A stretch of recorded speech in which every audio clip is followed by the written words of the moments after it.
جلدی جلدی اس کو پاس کریں اور سیدھا گھر جائیں اور نیا الیکشن کرائیں، کیونکہ عوام اب اس اور امپورٹڈ ڈرامے اور بیرونی مداخلت کو برداشت کرنے کے لیے تیار نہیں ہے۔ اور جس طرح کی رپورٹیں لاہور سے آ رہی ہیں اور پنجاب سے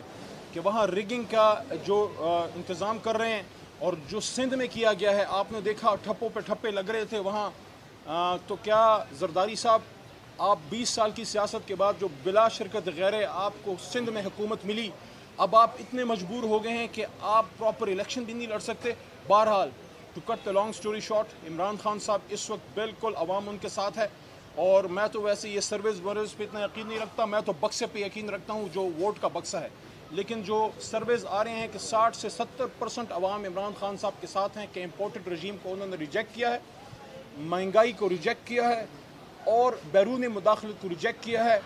میں یہ سمجھتا ہوں کہ پاکستان کا مستقبل ایک آزاد اور شفاف الیکشن میں ہے، ہمیں الیکشن کی طرف جانا چاہیے تاکہ سب کے دامن پہ جو چھینٹے آ رہے ہیں وہ چھینٹے اڑنا بند ہو، اور عوام بھی اپنا کام کریں اور ادارے بھی اپنا کام کریں اور سیاستدان بھی اپنا رول ادا کریں۔ آخر میں پھر میں یہ کہنا چاہتا ہوں،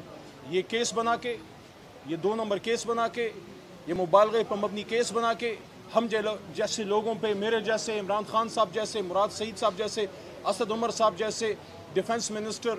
پرویز خان خٹک صاحب جیسے، اور شاہ محمود قریشی صاحب جیسے، اور شہریار خان افریدی صاحب جیسے لوگ جو کہ ہمیشہ پاکستان زندہ باد کے دائیں ہیں، ان پہ اگر آپ ملک کو نقصان پہنچانے کے مقدمے کریں گے تو جب اصل مقدمہ کریں گے اس کو بھی پھر کوئی اہمیت نہیں دے گا، کیونکہ ہمارا تو خون کا آخری قطرہ بھی پاکستان زندہ باد کہے گا۔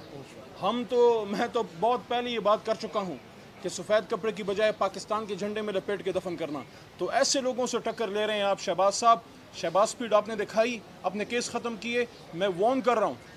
پاکستان کو نقصان پہنچانے جا رہے ہیں۔ ہم جب حکومت میں آئیں گے، نیب کی یہ 2 نمبر ریفارمز کو ختم کر کے نیب کو انشاءاللہ ہم تگڑا کریں گے۔ ہم اپنے معزز عدالت آنریبل سپریم کورٹ میں جا چکے ہیں، ہم